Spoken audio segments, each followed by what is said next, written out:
بسم اللہ الرحمن الرحیم۔ السلام علیکم۔ پروگرام علم و حکمت میں خوش آمدید۔ میں ہوں محمد حسن الیاس۔ ناظرین کرام، نظم کلام سے کیا مراد ہے؟ غامدی صاحب اپنی کتاب میزان میں جب قرآن مجید پہ غور و فکر کے اصول بیان کرتے ہیں تو وہاں پر بڑی تفصیل سے اس کا بھی تذکرہ کرتے ہیں۔ ہم نے گزشتہ 3 نشستوں میں جانا تھا کہ جو کچھ انہوں نے لکھا ہے اس کی توضیح کیا ہے، اس کی تفصیل کیا ہے، اسی سلسلہ گفتگو کو آگے بڑھاتے ہیں۔ سابق ہمارے ساتھ تشریف فرمائیں جناب جاوید احمد غامدی صاحب۔ السلام علیکم غامدی صاحب۔ وعلیکم السلام۔ ہم سے بہت شکریہ آپ کے وقت کا۔ جز میں سمجھا جو عبارت آپ کی کتاب میزان میں موجود ہے، قرآن مجید کو سمجھنے کے لیے وہ کیا اصول ہیں، نظم سے کیا مراد ہے اور کیسے اس کو سمجھا جاتا ہے اور کیسے وہ اثر انداز ہوتا ہے، قرآن مجید کی جو حکمت ہے، قرآن مجید کے اندر جو احکامات دیے ہیں ان کے پیچھے جو غرض و غایت ہے، اس پورے کانٹیکسٹ کو واضح کرتا ہے۔ لوگوں کی جانب سے ایک طویل سوال نامہ ہمارے سامنے ہے، سوشل میڈیا پہ جب پروگرام نشر ہوتا ہے، مختلف گروپس کے اندر زیر بحث آتا ہے تو لوگ بہت ساری تنقیدی نکات بھی اٹھاتے ہیں اور بہت ساری چیزوں پہ توضیح بھی طلب کرتے ہیں۔ ہم سب ایک بہت بنیادی سوال ہے، لوگ پوچھتے ہیں کہ کیا یہ کہنا درست ہوگا کہ آپ نے دین کی جو تعبیر کی ہے، جو کچھ دین کی ایک ظاہری صورت، ایک شاکلہ، ایک عمارت آپ کی نظر میں بنتی ہے، وہ اصل میں اسی تصور نظم کی روشنی میں کی گئی ہے؟ یعنی اگر آپ سے اختلاف کیا جائے نظم کے معاملے میں تو جو کچھ دین آپ نے بیان کیا ہے اس سے بھی پھر اختلاف کرنا پڑے گا؟ یہ بات علی الاطلاق صحیح نہیں ہے۔ میں نے کئی مرتبہ اس بات کی وضاحت کی ہے کہ ہمارے ہاں قرآن مجید سے استدلال کے لیے کیا طریقہ اختیار کیا جاتا ہے۔ ظاہر ہے سب سے پہلے جو چیز سامنے آتی ہے وہ لفظ ہوتا ہے۔ لفظ عربی زبان میں کس کس معنی میں مستعمل ہے، ہر صاحب علم سب سے پہلے یہی جانے گا۔ یہ صرف قرآن کے ساتھ نہیں ہے، دنیا کی کوئی اور کتاب بھی آپ پڑھیں گے تو وہاں بھی پہلا سوال یہی پیدا ہوگا۔ اس لفظ سے ایک جملہ ترتیب پا جاتا ہے، جملے کی تعلیف متعین کرنی ہوتی ہے، عربی زبان میں بھی اور دنیا کی ہر زبان میں۔ یعنی جملے میں کہاں وقف ہے، کہاں جملے کی تعلیف ایک طریقے سے ہو سکتی ہے یا دوسرے طریقے سے ہو سکتی ہے، یہ جانتے ہیں آپ کہ عربی زبان میں تو لفظ جب ایک جگہ پر رکھ کر جملے کا حصہ بنایا جاتا ہے تو اس میں بھی بعض چیزیں مختلف فی ہو جاتی ہیں، ان کو طے کیا جاتا ہے۔ جملے کی تعلیف جب واضح ہو جاتی ہے تو بڑی حد تک یہ معلوم ہو جاتا ہے کہ جو بات کہی گئی ہے وہ کیا ہے۔ تاہم بہت سے مقامات ہیں جس میں وہ بات جملے تک پہنچ کر بھی محتمل الوجہین ہوتی ہے، یعنی اس میں ایک سے زیادہ پہلو پیش نظر ہوتے ہیں، ٹھیک، ان میں ابھی ترجیح قائم نہیں ہوئی ہوتی۔ اس وقت ہم نظم کی طرف جاتے ہیں۔ ہمارے ہاں اس کے بعد نظم ہی کا لفظ استعمال ہوتا ہے، عام طور پر سیاق و سباق بھی کہا جاتا ہے۔ سیاق و سباق ہی کی اصطلاح مستعار لے لیجئے تو پھر دیکھا جاتا ہے کہ یہ جو جملہ ہے یہ کس سیاق میں آیا ہے، اس کے پیچھے کیا ہے، اس کے آگے کیا ہے۔ سیاق متعین کرتے وقت بعض اوقات بالکل قریب سے بات واضح ہو جاتی ہے، بعض اوقات ذرا بہت پیچھے جانا پڑتا ہے کیونکہ خطاب کہیں اور سے شروع ہو چکا ہوتا ہے۔ یعنی اللہ تعالیٰ نے ایک جگہ سے خطاب کا رخ بدلا اور مثال کے طور پر یہود مخاطب ہو گئے، تو اب آپ کو یہ جاننے کے لیے کہ یہ بات کس کو کہی گئی ہے اور کس موقع پر کہی گئی ہے پیچھے جانے پڑے گا۔ اسی طرح کی صورت اس وقت پیدا ہو جاتی ہے جب درمیان میں قرآن مجید کے اسلوب کے مطابق بہت سے جملہ ہے معترضہ آ جاتے ہیں۔ ہر آدمی جو قرآن مجید سے واقف ہے وہ جانتا ہے کہ ایک سوال سامنے آتا ہے یا ایک اعتراض سامنے آتا ہے، قرآن اس پر تبصرہ شروع کرتا ہے اور بارہا ایسا ہوتا ہے کہ وہ پوری فرد قرارداد جرم بیان کر دیتا ہے مخاطب کی، اور پھر سوال کے جواب کی طرف لوٹتا ہے۔ تو ظاہر ہے کہ یہاں آپ کو کافی پیچھے جا کے بتانا پڑتا ہے کہ بات کہاں سے شروع ہوئی تھی اور کہاں پہنچی۔ اور بعض اوقات یہ ہوتا ہے کہ آپ وہاں سے شروع کرتے ہیں اور پھر پوری سورہ کو دیکھتے ہیں کہ اس میں رکھ کر دیکھا جائے یہاں مدعا کیا ہے، بات کہنے سے مقصود کیا ہے، کیونکہ ایک تو جملے کا مفہوم ہے، ظاہر ہے کہ وہ تو الفاظ کا جب آپ نے ترجمہ سمجھ لیا تو واضح ہو گیا، لیکن اس سے آگے بڑھ کر اس میں اسٹریس کہاں ہے، کیا بات کہی جا رہی ہے، کس پس منظر میں کہی جا رہی ہے، اس میں کوئی ایسی چیز تو پیدا نہیں ہو گئی کہ لفظ بظاہر عام ہے لیکن اس سے مراد کوئی خاص ہے۔ اسی طرح اگر کوئی فعل استعمال ہوا ہے تو ایسا تو نہیں کہ اس کا مفعول مقدر ہے جس کو پیچھے سے دیکھ کے متعین کرنا پڑے گا۔ تو یہ اصل میں سارے مراحل جن سے گزر کر ہم اس نتیجے پر پہنچتے ہیں کہ مثال کے طور پر وما خلقت الجن والانس الا لیعبدون کا مطلب کیا ہے؟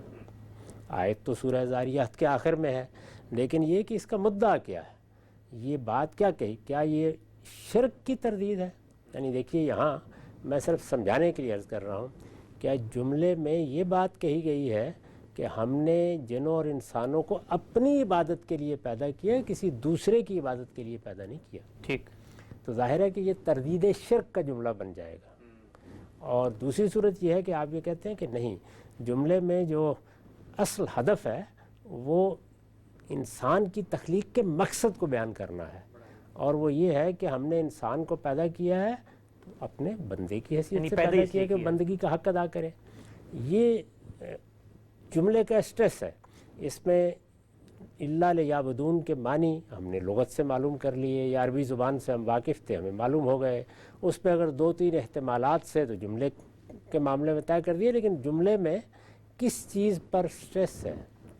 یعنی یعبدونی میں یا متکلم پر ہے یا عبادت پر ہے، کس چیز پر ہے؟ تو اس کو متعین کرنے کے لیے پھر آپ کو یہ دیکھنا پڑتا ہے کہ پیچھے سے بات کیا چلی آ رہی ہے۔ اب یہ ایک آیت ہے، اس آیت سے میں نے دین حق کی پدہ کی۔ پہلی بات یہ ہے کہ دین کی حقیقت کیا ہے، تو اس آیت کو موضوع بنایا ہے۔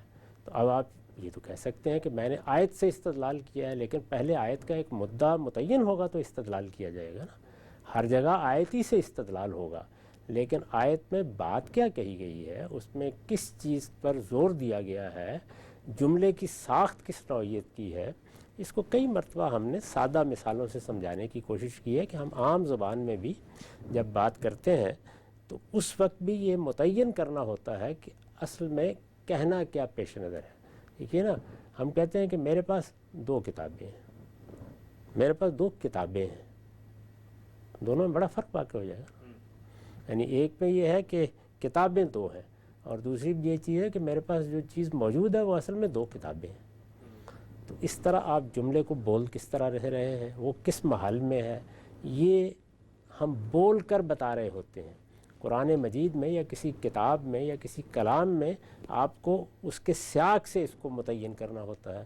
تو یہ ساری چیزیں جب متعین ہوتی ہیں تو اس میں کبھی استدلال محض آیت سے ہو جاتا ہے، کبھی استدلال اس سے آگے بڑھ کر پورے سیاق و سباق سے ہوتا ہے، کبھی استدلال جس پر ہم نظم کلام کی تعبیر اختیار کرتے ہیں پوری سورہ کو سامنے رکھ کے ہوتا ہے، اور کبھی ایسا بھی ہوتا ہے کہ کسی چیز کو بیان کرنے کے لیے یہ بتایا جاتا ہے کہ دیکھیے پورا کا پورا قرآن مجید اسی بات کی شہادت دیتا ہے۔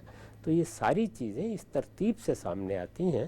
ایسا نہیں ہے کہ جو قرآن مجید کی روشنی میں ہم نے تعبیر کی ہے، جس کو میں نے اپنی کتاب میں دوسرے مقدمے کا موضوع بنایا ہے دین حق، یہ ساری کی ساری محض نظم پر منحصر ہے۔ نہیں، قرآن مجید کا ہر فہم اس پر منحصر ہے کہ بات کس سیاق و سباق میں کہی گئی ہے۔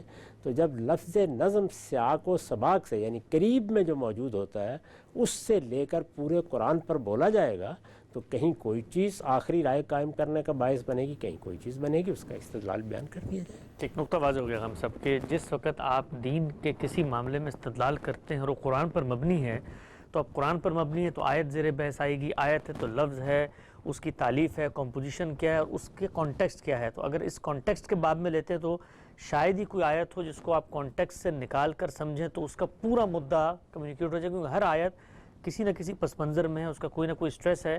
تو یہ کہا جا سکتا ہے ہم صاحب کہ کوئی بھی آیت قرآن مجید کی اس کو کانٹیکسٹ کے بغیر، نظم کو اسی کانٹیکسٹ کے معنی میں لے لیں، سمجھا ہی نہیں جا سکتا۔ یعنی یہ کہا جا سکتا ہے کہ ایسی آیات بھی ہوں گی جن میں جو بات بیان کی گئی ہے وہ اگر آپ اس کو سیاق و سباق میں نہ رکھیں تب بھی ایک بات تو ہے نا جو بیان کر دی گئی ہے۔ اللہ ایک ہے، مثلا اللہ ایک ہے، تو اس میں کیا مسئلہ پیدا ہوا ہے؟ لیکن یہ کہ یہ اللہ ایک ہے کہنے کی یہاں ضرورت کیوں پیش آئی؟ اس کو بعض اوقات پھر سیاق سباق سے، نظم سے متعین کیا جاتا ہے۔ تو قرآن کا مدعا کیا ہے، وہ یہ بات یہاں کیوں کہہ رہا ہے، یہ جملہ یہاں کیوں نقل ہوا ہے، یہ بات کہی گئی ہے تو اس سے یہاں کسی چیز پر استدلال مقصود ہے، کسی حقیقت کا بیان مقصود ہے، کیا چیز ہے، یہ تو نظم کلام ہی سے سمجھ میں آئے گا۔ اور یہ معاملہ کوئی قرآن کے ساتھ خاص نہیں ہے۔ آپ میری گفتگو سنیں، آپ خود گفتگو کریں، آپ کوئی تحریر لکھیں، آپ کوئی کتاب پڑھیں، ہم ہر کتاب کو پڑھتے وقت یہی طریقہ اختیار کرتے ہیں۔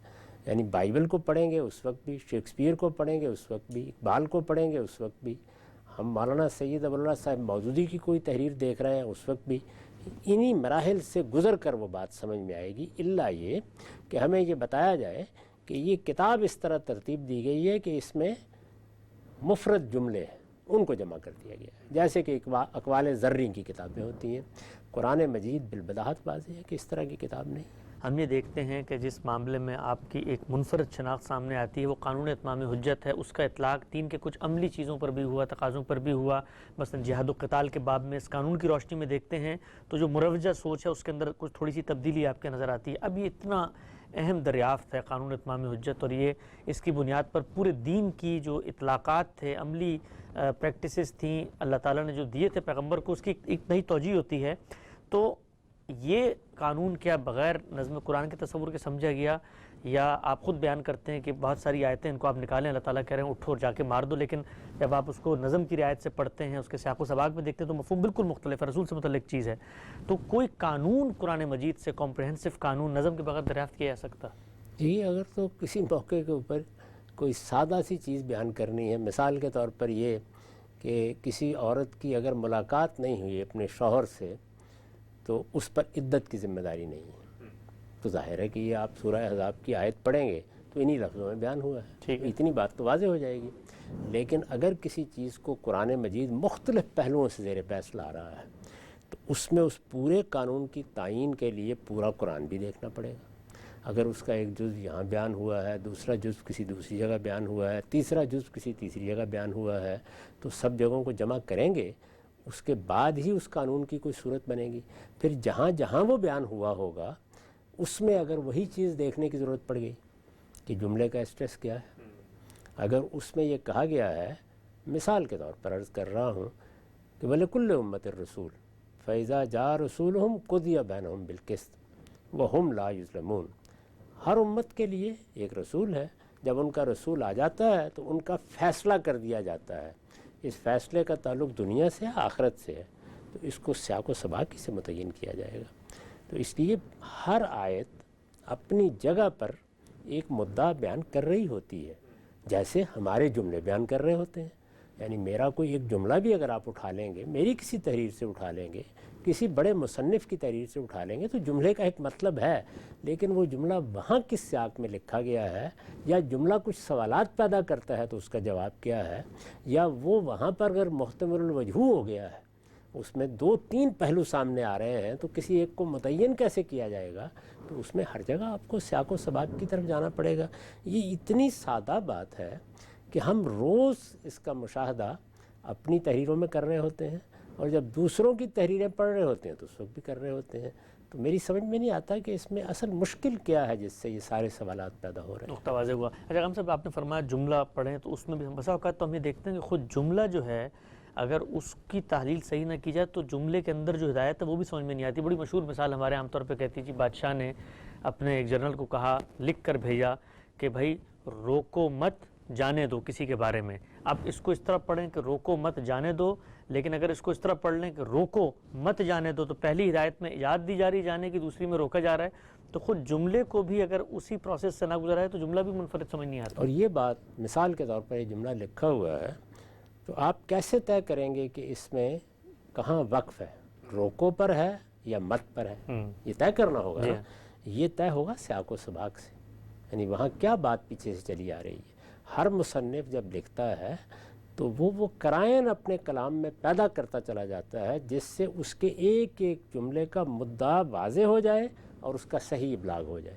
تو اس کے لیے جس طرح قرآن مجید کے دوسرے مفسرین بہت سی چیزوں کو دیکھتے ہیں، تو ہمارے ہاں ترتیب یہ ہے کہ لفظ کو دیکھیں گے، جملے کی تعریف کو متعین کریں گے، اور اس کے بعد پھر یہ دیکھیں گے کہ اس جملے کے بارے میں جو وجوہ ہمارے ذہن میں آ رہے ہیں، کیا ہم ان میں کوئی ترجیح قائم کرنا چاہتے ہیں یا اس کی ضرورت ہے؟ تو پھر اب سیاق سباق اسی طرح زیر بحث آئے گا، یعنی قریب میں بات کیا کہی گئی ہے، بات کہاں سے شروع ہوئی ہے، خطاب کا رخ تو نہیں بدل گیا، مخاطب کون ہے، پیچھے سے کیا موضوع تھا جو زیر بحث ہے۔ اس میں ہوتے ہوتے بعض اوقات بات پوری سورہ تک چلی جاتی ہے۔ اس کو سامنے رکھنے کے بعد ہی پورے اطمینان کے ساتھ آدمی یہ کہنے کی پوزیشن میں آتا ہے کہ لفظ کا یا جملے کا مدعا یہ ہے۔ ہم صاحب ایک سوال آپ کی خدمت میں رکھتا ہوں، یہ ہمیں لکھا ہوا موصول ہوا اسی موضوع پر، آپ کی جو گزارشات ہیں ان کو سن کر انہوں نے لکھا ہے کہ اس تصور نظم میں سب سے بڑا خطرہ یہ لگتا ہے کہ اس سے کلام الہی ہمارے مفروضہ اصول میں مقید ہو کر رہ جاتا ہے۔ یہ اصول و ضوابط یا صورت انسانی کلام میں تو ہم کر سکتے ہیں، لیکن یہ کام اگر ہم کلام الہی پر کریں گے تو اس سے بہت سارے خطرات پیدا ہو سکتے ہیں۔ ہمارے تصورات سے کیا مراد ہے؟ یعنی ظاہر ہے کہ لفظ میں کیا معنی ہے ہمارا ہی علم فیصلہ کرے گا۔ ہم عربی زبان پڑھیں گے، عربی زبان کا برسوں مطالعہ کرنے کے بعد ہم اس پوزیشن میں آ جائیں گے کہ ہم بتا سکیں کہ یہ لفظ عربی زبان میں 2، 3، 4 معنی میں مستعمل ہے۔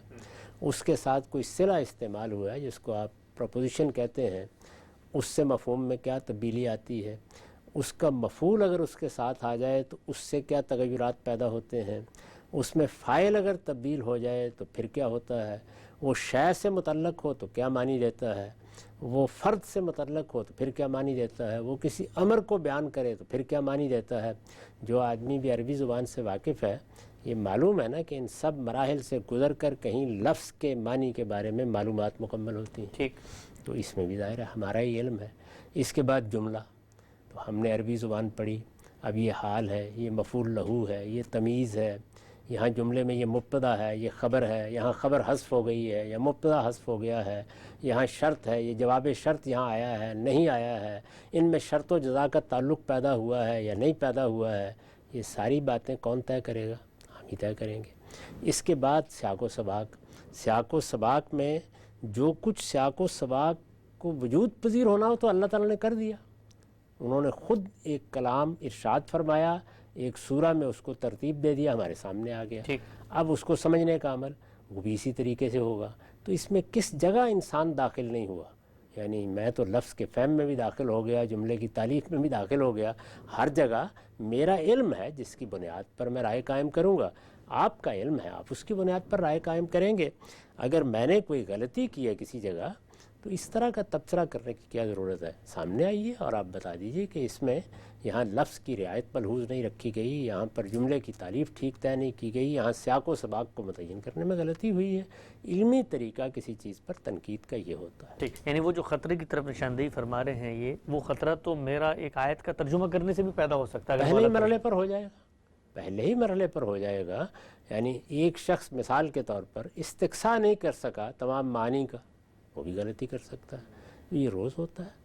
اس میں غلطی کو بیان کرنا چاہیے، یعنی متعین مثال لے کے بتانا چاہیے کہ دیکھیے یہ قرآن کا مقام ہے، اس مقام میں اگر فلاں شخص کی بات مانی جائے تو لفظ میں یہ مسئلہ پیدا ہوتا ہے، جملے میں یہ مسئلہ پیدا ہوتا ہے، سیاق و سباق میں یہ مسئلہ پیدا ہوتا ہے۔ ایک اور سوال پوچھا انہوں نے کہ نظم کلام کا جو پورا تصور ہے یہ انسانی کلام پر قیاس سے پیدا ہوا ہے، اور جو چیز گرفت میں نہیں آتی وہ یہ کہ خدا کے کلام کو انسانی کلام پر کیسے قیاس کیا جا سکتا ہے؟ خدا نے انسانوں سے کلام کیا ہے تو انسان ہی سمجھیں گے، انسان اپنے سانچے کو کیسے توڑ دیں، یہ تو ان کے بس میں ہے ہی نہیں۔ اگر اس سے ہٹ کے کوئی کلام اللہ تعالیٰ کو کرنا تھا تو پھر وہ نئی زبان بھی ایجاد کر زبان بھی تو انسانی زبان بھی انسانی زبان ہے۔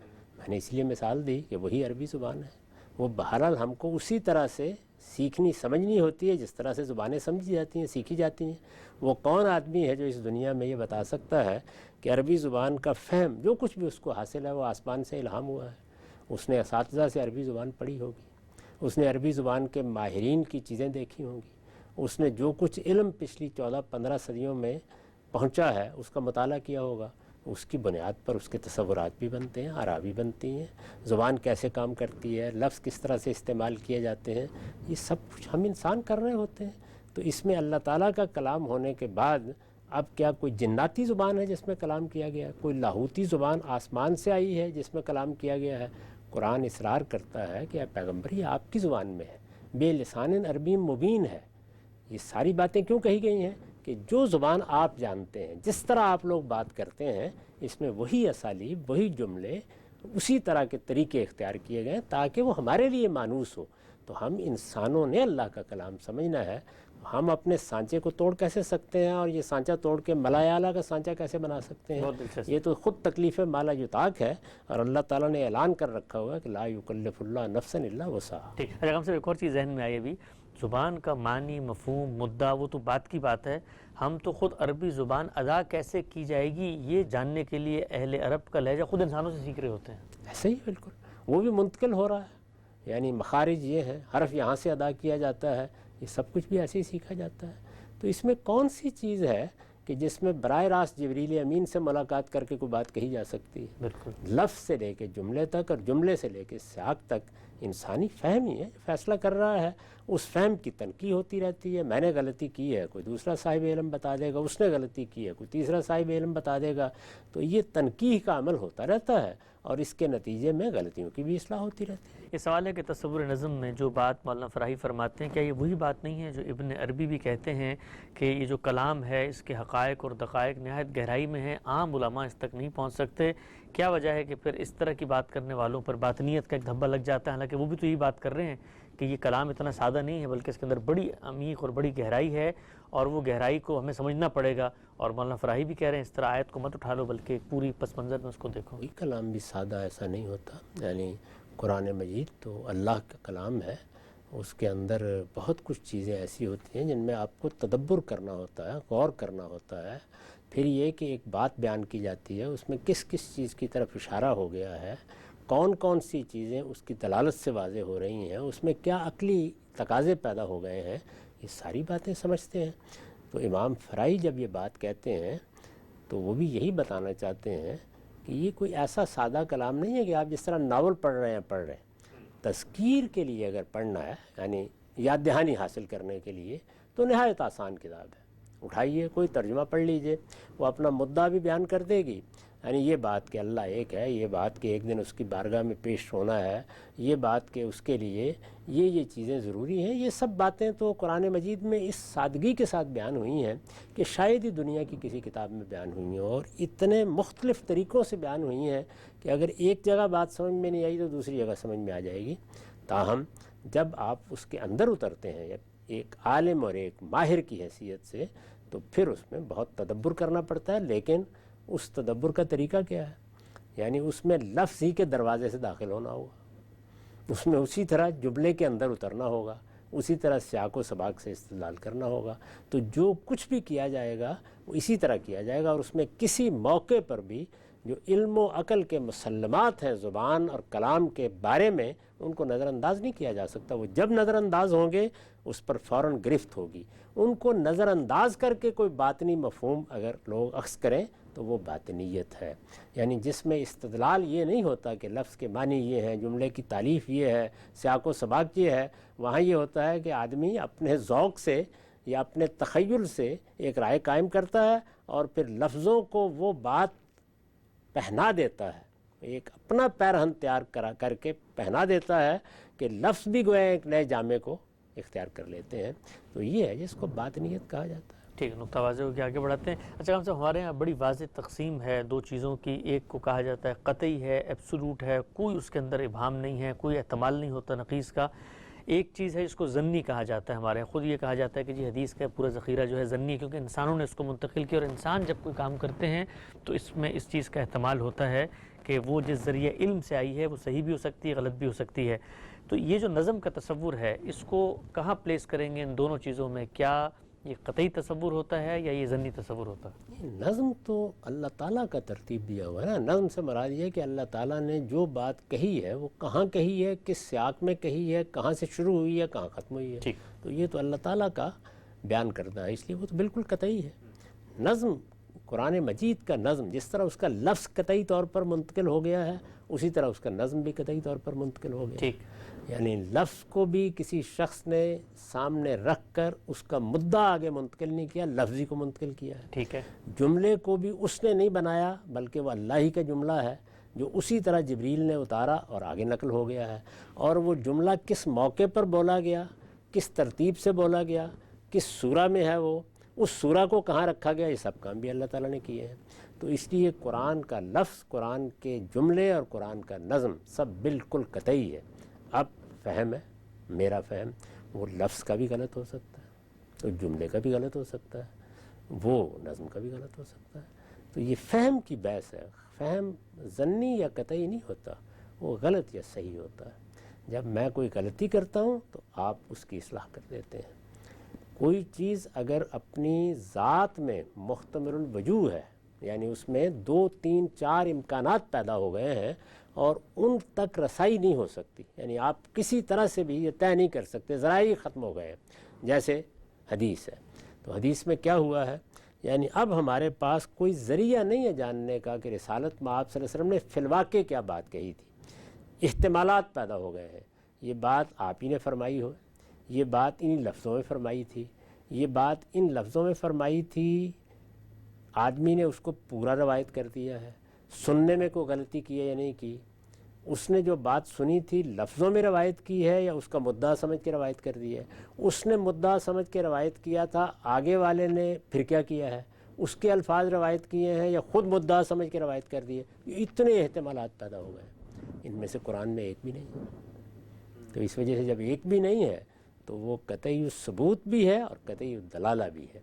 یہ میرا فہم ہے جس میں اختلافات ہوتے ہیں. ٹھیک. اچھا ہم جب آپ فرماتے ہیں جی میرا فہم ہے، قرآن متعین ہے، لفظ اس طرح متعین ہے، آیت متعین ہے، صورت متعین ہے، اسی لیے جب اس کی پلیسمنٹ کر دی گئی ہے تو اللہ نے ظاہری بات ہے اس کا جو نظم ہے اس کو بھی متعین اپنے طور پہ کر دیا ہے. اب میں سمجھنے کا عمل کرتا ہوں، اب بطور انسان میری تو ہر چیز میں صحیح غلط کا امکان ہوتا ہے. تو اب میں قرآن مجید کا جب بھی نظم بیان کروں گا تو اس سے سننے والے کو جو میرا مخاطب ہے اس کو کوئی ایبسولوٹ چیز تو نہیں آ رہی، وہ تو اسی بھام میں رہے گا بھئی اس نے تو خود سوچ سمجھ کے بات بیان کی ہے تو یہ تو ممکن ہے ٹھیک ہو، ممکن ہے غلط ہو. تو قرآن کو تو اللہ تعالیٰ دے ہی اس لیے رہا ہے کہ میں تمام شک و شبہات سے نکل جاؤں، لیکن اس طریقے سے تو میرے دل میں پھر بھی شک باقی رہے گا. یہ تو ہر چیز کے بارے میں باقی رہے گا، اس لیے کہ جو کچھ سائنسدان سمجھ رہے ہیں اس میں بھی انسان ہی سمجھ رہے ہیں. جو کچھ ہمیں علاج معالجے کی ضرورتیں میسر آتی ہیں وہ بھی سب انسانوں ہی کے فیصلے ہوتے ہیں. یہ کس جگہ ہے کہ آپ اس صورتحال سے نکل جائیں گے؟ اس میں جو طریقے آپ باقی دنیا میں اختیار کرتے ہیں اذعان پیدا کرنے کے لیے وہی یہاں بھی اختیار کریں گے. یعنی ہم دیکھتے ہیں کسی چیز کے بارے میں مختلف اہل علم کی آراء کو دیکھتے ہیں، ان کے استدلالات کو دیکھتے ہیں، یہاں تک کہ ہمیں پورا اطمینان ہو جاتا ہے کہ یہ بات ہم ٹھیک سمجھے ہیں اور اس کے بعد ہم اس کو اختیار کر لیتے ہیں. تو انسانی فہم میں غلطی کے امکان کو ختم کرنے کا کوئی طریقہ ایجاد ہوا ہے جس کو یہاں بھی استعمال کر لیا جائے. نقطہ واضح ہو گیا. ہم سب آگے بڑھاتے ہیں. اچھا ہم سب قرآن مجید کی ایک آیت کو آپ نے سمجھا ہے، سبع من المثانی آگے آیا ہے، وہ اس آیت کے تحت یہ معلوم ہو گیا کہ جس طرح اللہ تعالیٰ نے صورتوں کی ایک تقسیم کی ہے، آیت ہیں پھر صورتیں ہیں اور کئی صورتیں ہیں قرآن مجید میں، تو اس سے یہ آپ نے فرمایا تھا کہ لازماً خود بات ذہن میں آتی ہے کہ وجہ کیا ہے. تو گروپس کی بھی اگر اللہ تعالیٰ نے کوئی تقسیم کی اور خود بتا دیا کہ 7 گروپوں میں ہے تو پھر عقل تو یہ کہتی ہے نا کہ تقسیم لازماً اپنی کوئی تھیمیٹک سگنیفیکنس رکھتی ہے، اس کو معنی پر، مفہوم پر، مدعا پر اثر انداز ہونا چاہیے، جیسے سورت کی تقسیم ہوتی ہے. تو جو گروپنگ ہے قرآن مجید کی وہ بھی نظم کے تصور میں شامل ہے. گویا اس گروپ کو سمجھے بغیر آپ سورت کو نہیں سمجھ سکتے اور سورت کو سمجھے بغیر آیت کو نہیں سمجھ سکتے. یہ جو بات ہے یہ علی الاطلاق کس طرح نہیں ہوتی. یعنی کسی جگہ ایسا بھی ہوگا کہ کوئی چیز سمجھنے کے لیے، جیسے میں نے ابھی بتایا کہ آپ کو قریبی سیاق سے اوپر جانا پڑے گا، کسی جگہ ایسا بھی ہوگا کہ آپ کو پوری سورت تک جانا پڑے گا. یعنی یہ علی الاطلاق نہیں ہے کہ فلاں کو نہیں سمجھا تو پھر نہیں سمجھ سکتے، فلاں کو نہیں سمجھا. میں نے بتایا ہے کہ بہت سی جگہیں ہیں قرآن مجید کی کہ آپ نے کچھ بھی غور نہیں کیا تب بھی مدعا واضح ہو گیا. ایک عام آدمی قرآن مجید کا ترجمہ پڑھتا ہے بغیر اس لحاظ کے کس سیاق و سباق میں بات کی گئی ہے، قرآن کا مدعا اس کو بھی سمجھ میں آ جاتا ہے. وہ کون سا مدعا ہوتا ہے؟ قرآن کا عمومی پیغام، اللہ ایک ہے، قیامت برپا ہونی ہے، تم کو وہاں پیش ہونا ہے، توحید ہی اللہ کا دین ہے، اللہ تعالیٰ نے یہ دین پیغمبروں کی وساطت سے دیا ہے. تو جو بڑی بڑی باتیں ہیں سب کی سب واضح ہو جاتی ہیں. تو یہ کوئی اطلاق کی بیان نہیں ہے جو عام طور پر دے دیا جاتا ہے. یعنی کسی چیز کے لیے آپ کو بہت آگے تک جانا پڑتا ہے اور کسی چیز کے بارے میں آپ جملے کو پڑھتے ہیں تو بالکل واضح ہو جاتا ہے کہ اس میں کوئی بات ہی نہیں ہے، تو بالکل سادہ چیز ہے جو بیان کر دی گئی ہے. اب قرآن مجید کی بہت سی چھوٹی صورتیں ہیں، وہ اپنا مدعا چند لفظوں میں بیان کر دیتی ہیں، 2-3 آیات میں بیان کر دیتی ہیں. اس مدعا کے لیے آپ کو کہیں بھی دیکھنے کی ضرورت نہیں پڑتی. تو یہ ساری چیزیں اس طرح الاطلاق نہیں بیان کرنے کی ہوتی. اصل چیز یہ ہے کہ جب بھی آپ کسی کتاب کو پڑھتے ہیں تو آپ کو اس پوری کتاب کا علم ہونا چاہیے تاکہ آپ اس کے کسی جزء پر بھی کوئی رائے قائم کرتے وقت غلطی نہ کھا جائیں. یہ بات ہے جو کہی جاتی ہے. تو قرآن مجید کے نظم میں بھی یہی چیز ہے. یعنی ہم ابتدا سے چلیں گے، قریب میں کیا سیاق ہے، کیا سباق ہے، اوپر سے بات کہاں رہی. میں نے عرض کیا نا کہ یہ اصل میں وہ جملہ ہمیں لے کے جا رہا ہوتا ہے. یعنی وہ محتمل الوجوہ ہو جاتا ہے تو آگے بڑھتے چلے جاتے ہیں، وہ نہیں ہوا تو نہیں بڑھیں گے۔ نقطہ واضح ہو گیا، آگے بڑھاتے ہیں سلسلہ گفتگو کو۔ یہ سوال ہے خان صاحب، آپ فرماتے ہیں کہ ہر سورہ کا ایک موضوع ہے اور تمام آیتیں اس کے تابع ہیں۔ ہمارا اعتراض یہ ہے کہ جب موضوع ہی قطعیت کے ساتھ ثابت یا غیر مبہم صراحت کے ساتھ واضح نہیں ہے تو اس کی رعایت سے سورہ کا پورا نظام واضح ہو جانا ایک ججمنٹ ہے اور ایک شدید قسم کا تیقن ہے۔ اگر موضوع ہی پوری طرح واضح نہیں ہے اور غیر مبہم ہے اور اختلافات اس میں ہو سکتے ہیں تو پھر اس موضوع کے تحت پوری سورہ کی آیات کو کیسے ہم رکھ کے دیکھ سکتے ہیں؟ یعنی ہم نے جب سورہ پر غور کیا تو ہم لفظ سے چلے اور جملے سے ہوتے ہوئے سیاق میں گئے اور پھر پوری سورہ کو دیکھا تو ایک موضوع سامنے آ گیا۔ آپ بھی دیکھنے کا یہ عمل جاری کیجئے اور اس کا موضوع متعین کر لیجئے، لیکن کرنا تو پڑے گا، اس لیے کہ جب سورہ ہے تو بتانا پڑے گا کہ اس سورہ کو سورہ بنانے کی وجہ کیا بنی ہے، یعنی وہ کیا چیز ہے جس کو سامنے رکھ کر اللہ تعالیٰ نے گفتگو فرمائی ہے۔ تو آخر ہر سورہ اگر اللہ تعالیٰ نے الگ سورہ کی حیثیت سے قرآن میں بیان فرمائی ہے تو اس کو سمجھنے کی ضرورت ہوگی نا۔ تو یہ تو فہم کا معاملہ ہے، یہ لفظ کے بارے میں بھی، یہ جملے کے بارے میں بھی، یہ سیاق و سباق کے بارے میں بھی ہر جگہ زیر بحث آئے گا۔ میں نے اس کو سمجھا ہے تو میں جو کچھ سمجھوں گا اسی کو بیان کروں گا۔ یہاں یہ نہیں کہا گیا کہ میں نے کوئی اس کا مدعا طے کر دیا ہے، نہیں، اسی عمل سے گزر کر ہم نے ایک نتیجہ نکالا ہے، آپ بھی اسی عمل سے گزریے اور ایک دوسرا نتیجہ نکال کے لوگوں کے سامنے رکھ دیجئے۔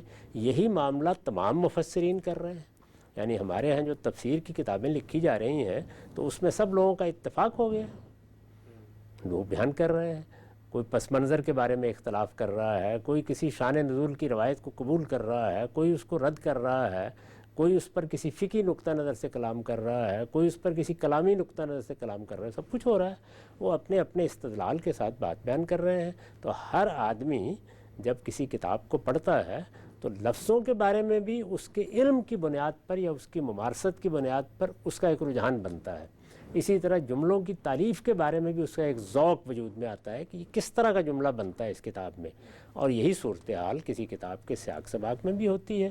تو اس میں کوئی چیز بھی باہر سے نہیں آئی، یہ ساری چیزیں اندر سے دریافت کی جا رہی ہیں، دریافت میں غلطی ہو سکتی ہے، اس میں کوئی شبہ ہی نہیں۔ یہ سوال ہے کہ ایک اعتباری قضیہ نظم قرآن جو کہ ایک اعتباری قضیہ ہے اور جس کو دریافت کرنے کی کوئی متعین سائنس بھی غامدی صاحب بیان نہیں کرتے، جس طریقے سے فقہا لفظ کو سمجھنے کی اور کلام کو سمجھنے کی سائنس بیان کرتے ہیں، اس طرح کی ایک اعتباری شے کو فہم قرآن کی شرط کیسے قرار دیا جا سکتا ہے؟ لفظ کو سمجھنے کی کیا سائنس ہے، لفظ کے معنی کیا ہیں، اہل زبان کیا مستعمل ہوں گے، اس میں کوئی سائنس کون سی ہے، ان کے استعمالات کو دیکھنا پڑے گا، ہر پہلو سے دیکھنا پڑے گا۔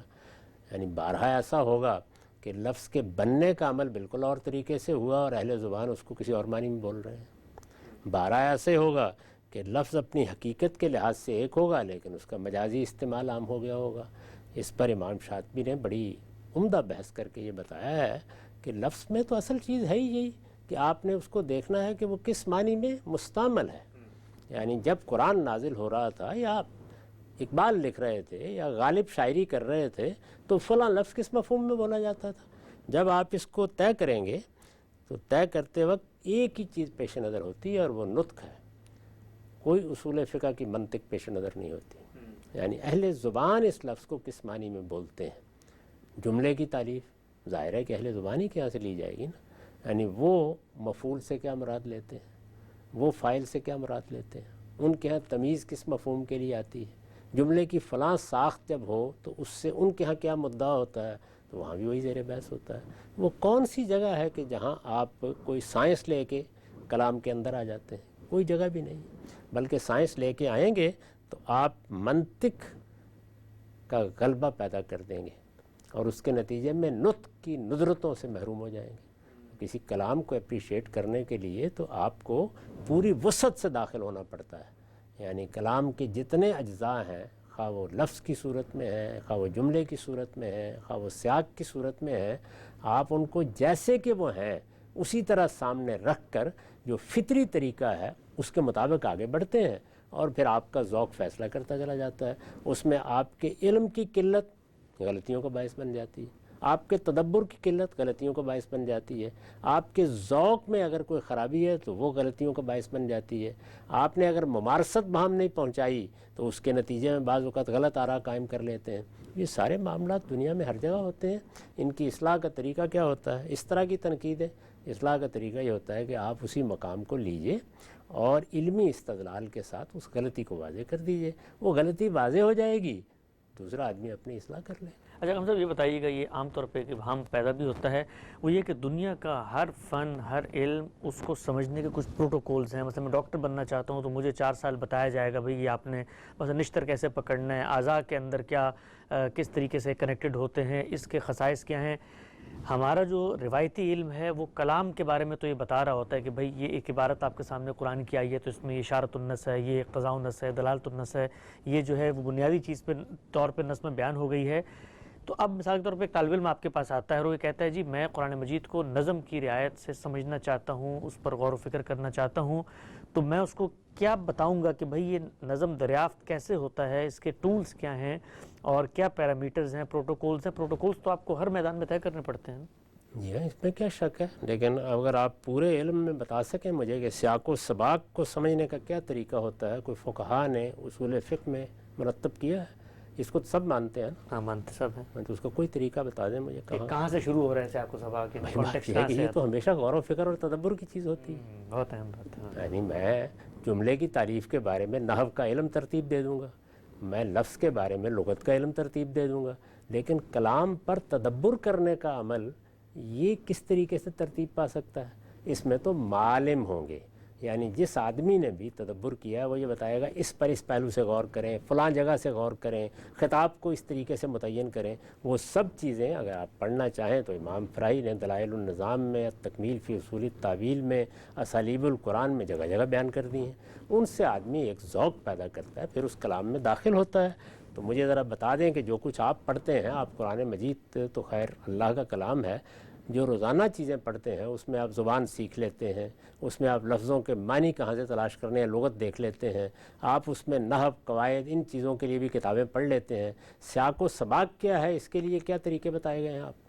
اگر وہ بتائے گئے ہوں عام کلام میں تو ازرائے کرم بتا دیجیے. یہ کیا بات ہے، یہ بے سوچے سمجھے کہی جا رہی ہے. ٹھیک. اچھا ایک اور مثال ہم سب لیتے ہیں. ہمارے یہاں مثال کے طور پہ علم معنی ہے، علم بیان ہے، اس میں بتایا جاتا ہے جی یہ فصاحت یہ ہے، تشبیہ یہ ہے، کنایہ یہ ہے، استعارہ یہ ہے، اور اس میں کیا چیز پھر کنایہ کی آگے اقسام ہے، تشبیہ کی آگے اقسام ہے.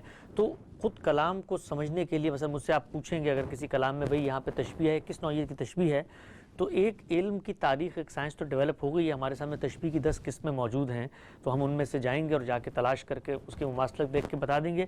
تو خود کلام کو سمجھنے کے لیے بھی تو یہ علوم تو ہمارے یہاں بنے ہیں نا سارے. یہ سارے علوم تو ہم نے بھی اسی طرح استعمال کرنے ہوتے ہیں. ان کا نظم سے سیاق سے کیا تعلق ہے؟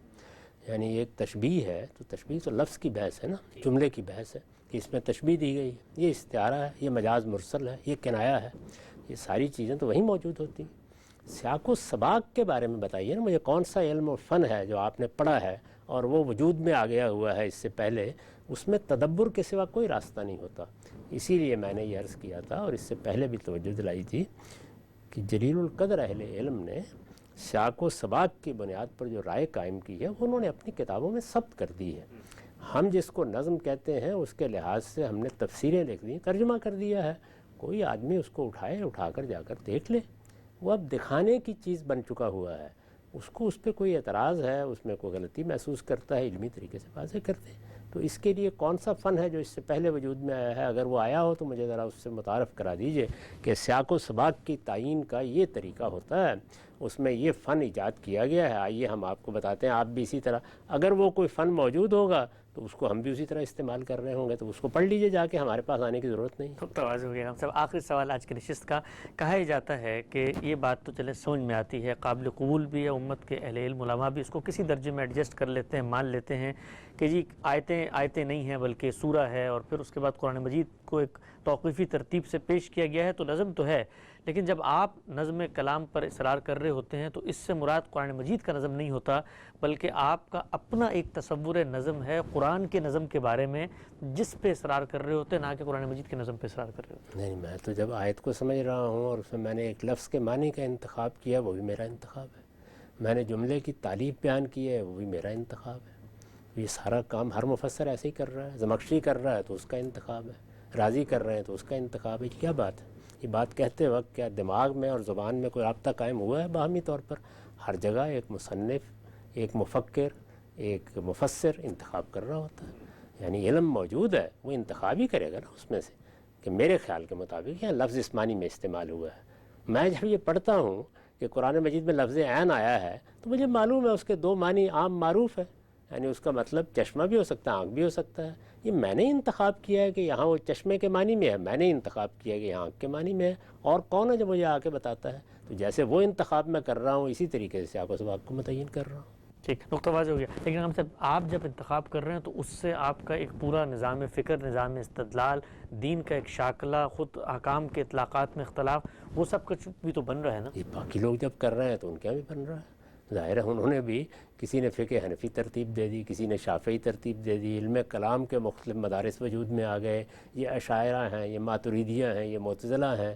اسی طریقہ کا معاملہ اہل تصوف آئے تو انہوں نے کرنا شروع کر دیا۔ وہ کون ہے جس نے یہ کام نہیں کیا؟ ٹھیک، اسی طریقے سے ہم نے بھی قرآن مجید کی بنیاد پر اپنا نقطہ نظر، اپنا انتخاب بیان کر دیا۔